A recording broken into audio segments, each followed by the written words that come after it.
जाग जाएंगे। रात की तारीकी है। हजरत उमर रात के अंधेरे के अंदर गश्त करके देख रहे हैं कि कौन परेशान है। काफी दूर निकल जाते हैं तो एक और परेशान आदमी नजर आता है, घर के बाहर बैठा हुआ और रो रहा है। हजरत उमर उसके पास बैठ गए। जी क्यों रो रहे हो? रोने लगा और कहने लगा, नहीं जानता कौन है। कहता है कि मेरे भाई, जब तुमने एक रिश्ता जोड़ी लिया है तो सुनो, मैं बहुत किस्मत का मारा हुआ इंसान हूं। मैं इस झोपड़ी के बाहर बैठा हुआ हूं, अंदर मेरी बीवी रो रही है और इधर मैं रो रहा हूं। कहा क्यों, क्या बात है? कहा मेरी बीवी बहुत ही ज्यादा खूबसूरत है और मेरी गांव का एक बहुत मजबूत आदमी, पैसे में भी मजबूत है, असर और रसूख में भी मजबूत है और ताकतवर भी है। उसके आगे पीछे गुंडे भी रहते हैं। वो शख्स रात की तारीकी में आता है और मुझे मेरा कान पकड़कर घर से बाहर निकाल देता है। फिर वो मेरी बीवी के साथ जिना करता है, मेरी बीवी को मजबूर कर देता है गलत काम करने के लिए। नहीं तो वो मुझे और मेरी बीवी दोनों को मारने की धमकी देता है। मेरी बीवी डर जाती है और मारे डर के वो सब कुछ कर लेती है जो उसका ज़मीर उसको गवारा नहीं करता। ओह, ये प्रॉब्लम है। अभी आया था, हाँ आया था और गलत काम करके चला भी गया। हजरत उमर ने कहा, मेरे भाई सच बताओ अब वो कब आएगा? कहा वो एक दिन छोड़कर आता है, आज आया है, गलत काम करके चला गया है, अब वो कल नहीं आएगा, परसों आएगा। अमीरुल मोमिनीन की नजरें आसमान की तरफ उठी और दिली दिल में कहा, इलाहुल आलमीन, कितना लाचार बे अमीरुल मोमिनीन हो। मेरे दौरे खिलाफत में एक आदमी मजबूर है और वो भी इतनी बड़ी मजबूरी कि उसकी औरत की इज्जत लुटती है और बेचारा मजबूर और गरीब आदमी कुछ नहीं कर पाता। इस बात को दिल में सोचा, कहा कि सुनो, परसों जब वो आएगा तो 2-3 काम करना बस। कहा क्या? कहा अपनी बीवी से कहना कि जब वो आए और तुम्हारे साथ गलत काम करने का इरादा करे और आ ही जाए तो उससे कहना कि भाई अब तो हमारा तुम्हारा मामला बहुत करीब हो ही गया है, तुम हमारे दिल में बैठ ही चुके हो और हम तुम्हारे दिल में, तो अब रोजाना नखरे दिखाने से क्या फायदा। ऐसा करो कि ये काम तुम कर, जब चाहो तब कर लिया करो, लेकिन रोशनी में मुझे अच्छा नहीं लगता है।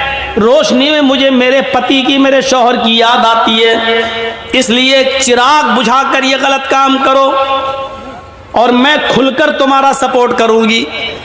इतना कहना, वो तुम्हारी बीवी की बातों में आ जाएगा और चिराग बुझा देगा, बकिया काम मैं संभाल लूंगा। वो कहने लगा, क्या मतलब है तुम्हारा? बकिया काम संभाल लूंगा, क्या मतलब? कहा तुम डरो नहीं, कुछ नहीं होगा, और अपनी बीवी से ये कह देना कि खाना बनाकर रखना। यार ये क्या मसला, खाने से इसका क्या ताल्लुक है? बस जो कह रहा हूं वो करना। अपनी बीवी को बोलना कि खाना बनाकर रखे और जब वो तुमसे गलत काम करने लगे तो चिराग बुझा देना, बस। एक दिन गुजर गया, वो नहीं आया। दूसरा दिन वो आता है, जिना की नीयत लेकर आता है, जिना के इरादे से आता है, जिना करने के लिए आता है। उस गरीब आदमी की झोपड़ी में घुसता है। हजरत उमर फारूक पहले से तलवार लेकर छिपे हुए हैं। घर के मालिक को भी पता नहीं कि अमीरुल मोमिनीन आ चुके हैं। इस आदमी के आने का इंतजार कर रहे हैं। जब रात पूरी तरीके से अंधेरे में छा जाती है तब ये शख्स अंदर जाता है, कान पकड़कर घर के मालिक को बाहर बिठाता है, चल बाहर, चल उधर चल, अंदर कर दे बाहर। खुद अंदर जाता है, चिराग जल रहा होता है। बीवी ने आज मुस्कुरा कर कहा, अब आपसे क्या पर्दा करूं, हमारा आपका मामला तो अब रोज का हो चुका है। सुनो, ऐसा करो भाई, अब तुम करते ही हो गलत काम तो खुल के करो, लेकिन चिराग बुझा दो, क्योंकि चिराग जलता है तो मुझे शौहर का प्यार याद आता है। मैं चाहती हूँ कि अपने शौहर को भूल जाऊँ और तुम्हारी आगोश में आ जाऊँ। अंधेरा कर बातों में आ गया, चिराग बुझा दिया। उधर हजरत उमर इस ताक में थे कि गलत काम होने ना पाए, क्योंकि मैं बचाने के लिए आया हूं। जैसे ही चिराग बुझता है, हजरत उमर फारूक उस झोंपड़ी के अंदर घुसते हैं। अब खतरा था कि तलवार अंधेरे में चलाएं तो ऐसा ना हो कि आदमी की जगह पर, जानी की जगह पर इस गरीब आदमी की बीवी की गर्दन पर कहीं तलवार न चल जाए, इसलिए कुछ बोलना था। हजरत उमर अंदर घुसे और खांसे वो समझा कि इसका पति आ गया अंदर, और उसने कहा, अबे भाग, चल, अभी तो कुछ हुआ ही नहीं, तू आ गया, भाग। इसी आवाज को सुनना था हजरत उमर फारूक को। हजरत उमर फारूक ने देख लिया कि आवाज किस सिमत से आ रही है, उसी वक्त उसके सर को पकड़ लिया। जैसे ही उसके सर को पकड़ा और बाल पकड़ के खींचा तो उसके बाल भी लंबे लंबे थे। अब यह शक हुआ कि कहीं औरत के बाल तो नहीं है। अब वो उसको बार बार उसको बाल को झुमा रहे हैं, तो वो चीखता है, अबे क्या कर रहा है, अबे हट। समझ गए कि यही है, फौरन बाल पकड़ के गिराया, मारी एक तलवार। जिंदगी का रिकॉर्ड है, हजरत उमर ने जब भी किसी को कत्ल किया दोबारा तलवार चलाने की नौबत नहीं आई। एक ही वार में गर्दन तन से जुदा हो जाती थी।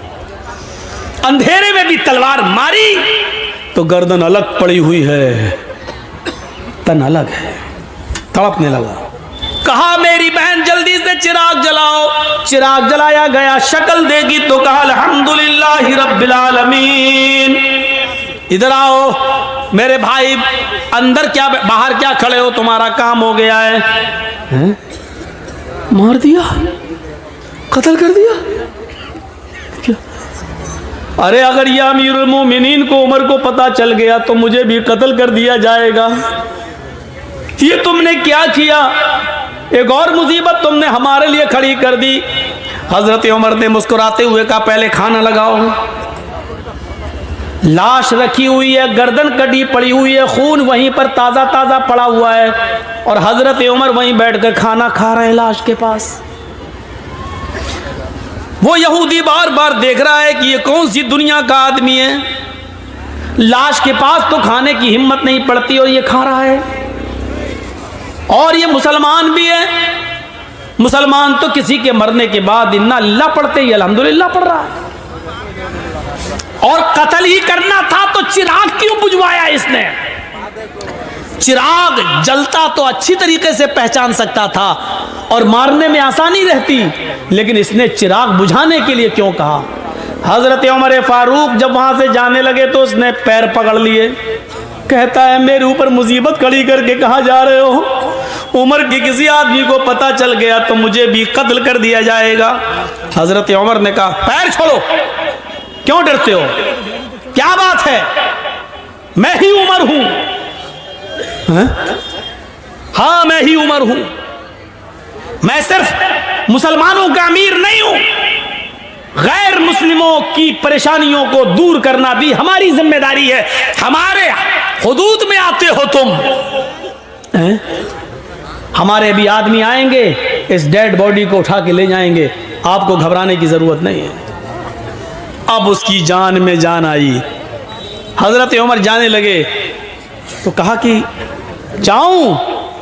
उसने कहा, जा रहे हो, लेकिन दो तीन बातें अगर बता सकते हो तो बता दो।